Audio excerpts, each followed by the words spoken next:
এবং ট্রেনের লাইট দেখা যাচ্ছে, কিন্তু মেয়েটি সরছে না। সে রতনের দিকে তাকিয়ে হাত ইশারা করে ডাকছে। পৌষ মাসের হাড় কাঁপানো শীতের রাত। গোরস্থানের চারপাশে ঘন কুয়াশা। হাত দেড়েক দূরের মানুষকেও স্পষ্ট দেখা যাচ্ছে না। গোরস্থানের গেটের কাছে খড়কুটো দিয়ে আগুন জ্বালিয়ে হাত গরম করছে করিম আর জব্বার আলী। রতন ভ্যানের অপেক্ষায় গেটের বাইরে পায়চারি করছে। আইসকার শীতটা যেন গায়ের চামড়া গাইটা ঢুকতাছে। কুয়াশায় তো কিছুই দেখা যায় না। লাশটা আইতে এত দেরি হইতাছে কেন? পুলিশ কইল রেল লাইনের পাশ থাইকা লাশ তুলছে। পোস্টমার্টম কইরা আনতে আনতে রাইত তো হইবই। আহারে, ছোট্ট বাচ্চা, শুনলাম ট্রেনের ধাক্কায় মরে নাই, কেউ মাইরা রেল লাইনে ফালায় রাইখা গেছে। নাউজুবিল্লাহ, মানুষের দয়া মায়া সব উইঠা গেছে। এই শীতে বাচ্চাটার লাশ না জানি কত কষ্ট পাইছে। হঠাৎ কুয়াশা চিরে দূরে একটা হেডলাইটের আলো দেখা গেল। ভ্যানের শব্দ শোনা যাচ্ছে। রতন দৌড়ে এলো। ভাইজান, ভ্যান আইসা পড়ছে, কিন্তু কিন্তু কি? ড্রাইভার কইল সারা রাস্তায় নাকি ভ্যানের পিছনে বাচ্চার কান্নার আওয়াজ পাইছে। ভয়ে সে ভ্যান রাইখা পালাইতে চাইছিল। আরে ড্রাইভাররা বেশি কথা কয়, চল লাশ নামাই। ভ্যান থেকে একটা ছোট সাদা কাফনে মোড়ানো লাশ নামানো হলো। লাশটা এতই হালকা যে রতনের মনে হলো সে কোনো ফুলের তোড়া কোলে নিয়েছে। কিন্তু লাশটা নামানোর সময় ভ্যানের নিচে একটা খট করে শব্দ হলো। এইটা কি পড়লো? করিম নিচু হয়ে ভ্যানের নিচ থেকে একটা জিনিস কুড়িয়ে নিল। সেটা একটা পুরনো ময়লা কাপড়ের পুতুল। পুতুলটার এক চোখ নেই, জামা কাপড় ছেঁড়া, কিন্তু পুতুলটাকে কেউ খুব যত্ন করে বুকে আগলে রেখেছিল, সেটা দেখেই বোঝা যাচ্ছে। মনে হয় এই বাচ্চার পুতুল। মরার সময়ও এটা হাতের মুঠায় ধরা আছিল। পুলিশ হয়তো খুইলা ভ্যানে রাখছে। পুতুলটা লাশের লগে দিয়া লাভ নাই, মাটি হইয়া যাইব। এটা বাইরেই থাক। আয়, ভেতরে আয়। তারা তিনজন কুয়াশার ভেতর গোরস্থানের ভেতরের দিকে হাঁটা শুরু করলো। জব্বার আলীর হাতে হ্যারিকেন, আলোটা কুয়াশায় ঘোলাটে দেখাচ্ছে। ভাইজান, গোরস্থানের পরিবেশটা আইসকা অন্যরকম লাগতাছে। কোনো জিজি পোকার ডাক নাই, সব চুপচাপ। খালি দূরে শেয়ালের ডাক শোনা যাইতাছে। শীতের রাইতে পোকামাকড় গর্তে লুকায়, তুই চুপচাপ হাট। কবরটা তারা আগেই খুঁড়ে রেখেছিল, ছোট কবর। তারা লাশটা নামাতে গেল। রতন যেই লাশের পায়ের দিকটা ধরল, সে চমকে উঠে হাত সরিয়ে নিল। ইয়া আল্লাহ! কি হইল রতন? লাশ ফালাইয়া দিলি কেন? ভাইজান, লাশটা গরম। মনে হইতেছে বাচ্চার গায়ে এখনো জ্বর। মরা মানুষের শরীর তো বরফের মতো ঠান্ডা হওয়ার কথা। হ্যাঁ, আসলেই তো লাশের শরীরটা তো সত্যি অস্বাভাবিক রকমের গরম। আরে মনের ভুল রতন, হয়তো পোস্টমার্টম রুমের গরম ভাব এখনো কাটে নাই, অথবা জ্বর গায়েই মারা গেছিল। আল্লাহ ভালো জানে। ধর, নামাই। লাশ কবরে নামানো হলো। বাঁশ দিয়ে ঢেকে দেওয়ার আগ মুহূর্তে জব্বার আলী চমকে উঠলেন। করিম, পুতুলটা কই? আমি তো এই লুঙ্গির বাজেই রাখছিলাম, কই গেল? এই আনে তো কিচ্ছু নাই। ভাইজান, ওই দেখেন। হ্যারিকেনের আলোয় দেখা গেল লাশের বুকের ওপর সেই এক চোখ কানা পুতুলটা রাখা আছে। অথচ লাশ নামানোর সময় পুতুলটা তাদের কারোর হাতেই ছিল না। পুতুলটার একমাত্র প্লাস্টিকের চোখটা যেন জ্বলজ্বল করছে এবং সরাসরি রতনের দিকে তাকিয়ে আছে। আরে, এই পুতুল কবরে গেল কেমনে? আমি তো এই যা আমার লুঙ্গিতে রাখছিলাম। এই আত্মা সাধারণ আত্মা না করিম। বাচ্চার আত্মা খুব জেদি হয়, সে তার খেলার সাথীরে ছাড়তে চায় না। পুতুলটা ওরে দিয়া দেও, আর সারাইও না। তারা দ্রুত মাটি চাপা দিতে শুরু করলো, কিন্তু মাটি ফেলার সময় মাটির নিচ থেকে কোনো কান্নার শব্দ এলো না, বরং খিলখিল করে বাচ্চার হাসির শব্দ ভেসে এলো। শব্দটা অনেক মিষ্টি শোনালেও এই ভয়ঙ্কর পরিবেশে রতনের রক্ত হিম হয়ে এলো। ভাইজান, হাসির শব্দ, মাটির নিচে কেউ হাসতাছে। মাটি রে রতন, জলদি মাটি দে, কাইলকা জুম আবার আইজ রাইতে শয়তান ধোকা দিতাছে।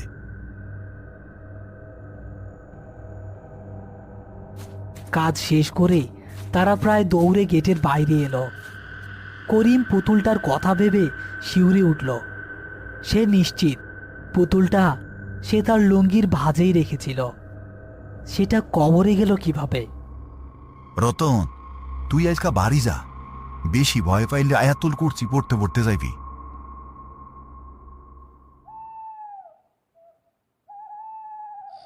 রতন তার ছোট্ট ঘরে শুয়ে আছে। কম্বল মুড়ি দিয়েও তার শীত কাটছে না। বাইরে কুয়াশা আরো ঘন হয়েছে।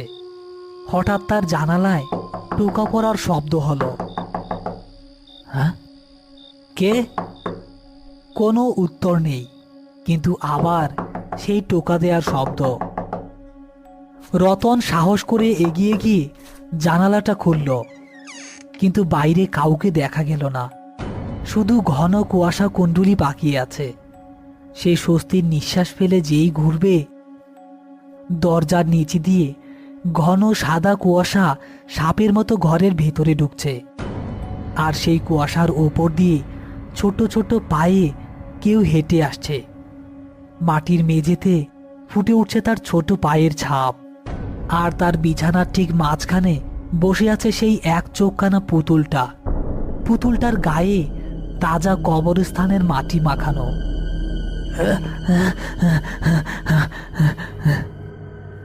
হঠাৎ ঘরের কোণ থেকে একটা শিশুর কণ্ঠ ভেসে এলো। ভাইয়া, আমার পুতুলটা কেন নিয়ে আসলি? আমার একা লাগে, আমার কাছে আয়।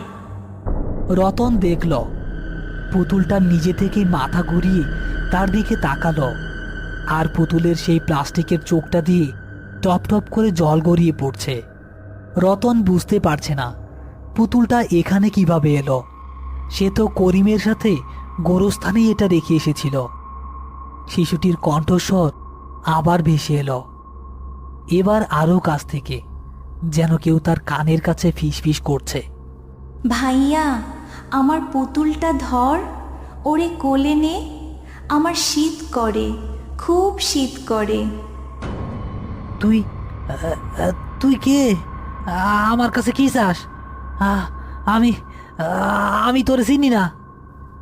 পুতুলটা হঠাৎ বিছানা থেকে গড়িয়ে মেঝের দিকে পড়ল, কিন্তু মেঝেতে পড়ার আগেই অদৃশ্য কোনো হাত যেন ওটা ধরে ফেলল। শূন্যে ভেসে থাকা পুতুলটা ধীরে ধীরে দরজার দিকে এগুতে লাগলো। রতন মন্ত্রমুগ্ধের মতো পুতুলের পিছু নিল। তার মনে হলো কেউ তাকে জোর করে টেনে নিয়ে যাচ্ছে। বাইরে তখনও ঘন কুয়াশা। সেই কুয়াশার ভেতর দিয়ে পুতুলটা ভেসে ভেসে গোরস্থানের দিকে নয়, বরং রেল লাইনের দিকে যেতে লাগলো। রতন এই ঠান্ডার মধ্যে কাঁপতে কাঁপতে তার পিছু নিল।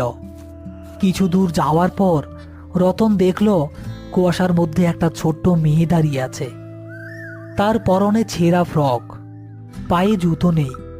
মেয়েটি পুতুলটা বুকে জড়িয়ে ধরে রেল লাইনের উপর বসে আছে।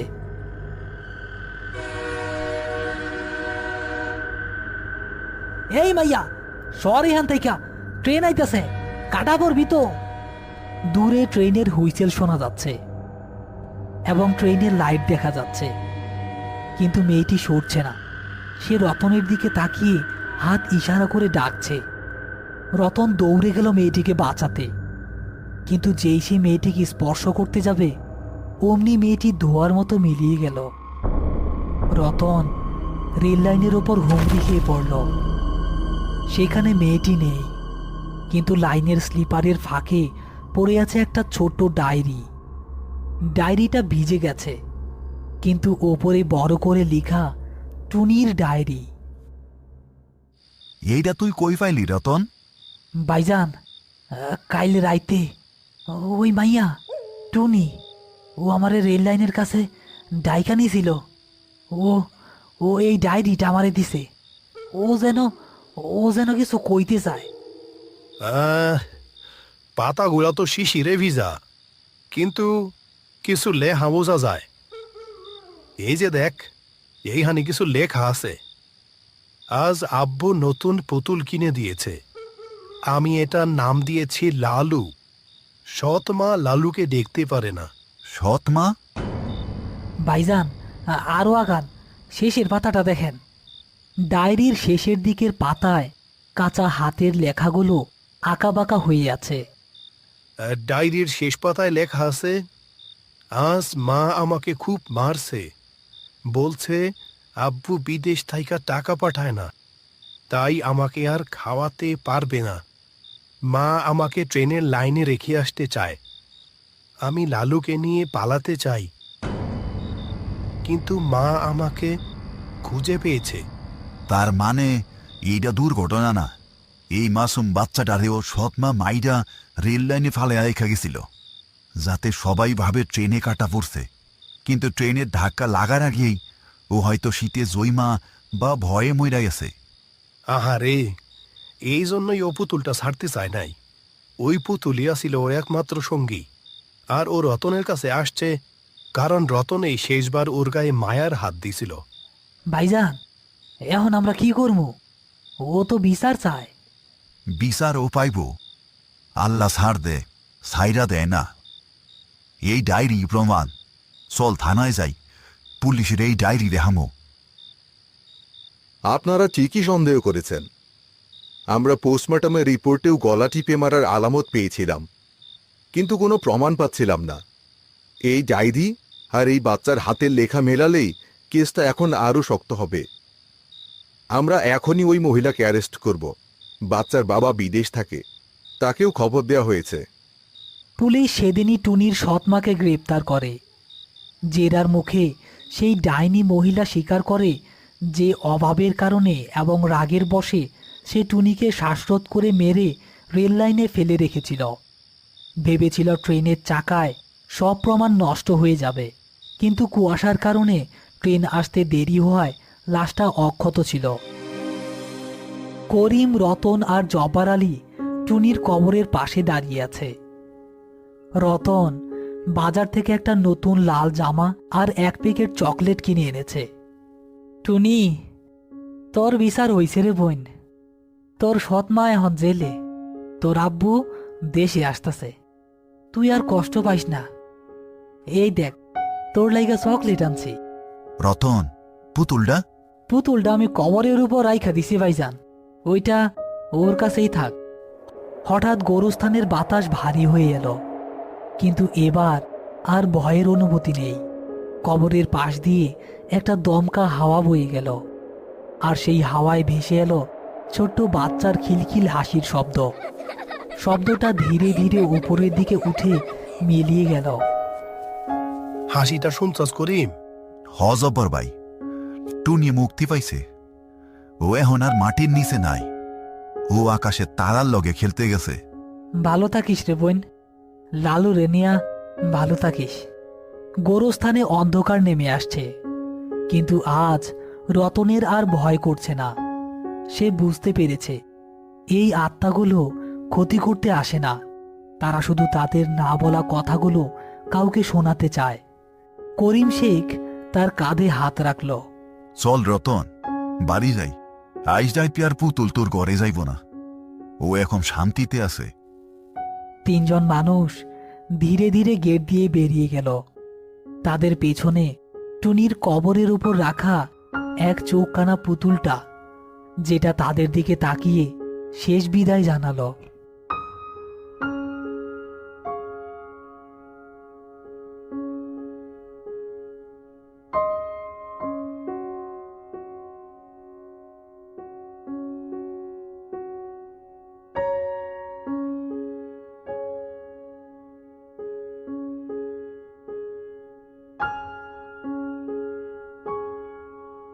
এবং ট্রেনের লাইট দেখা যাচ্ছে।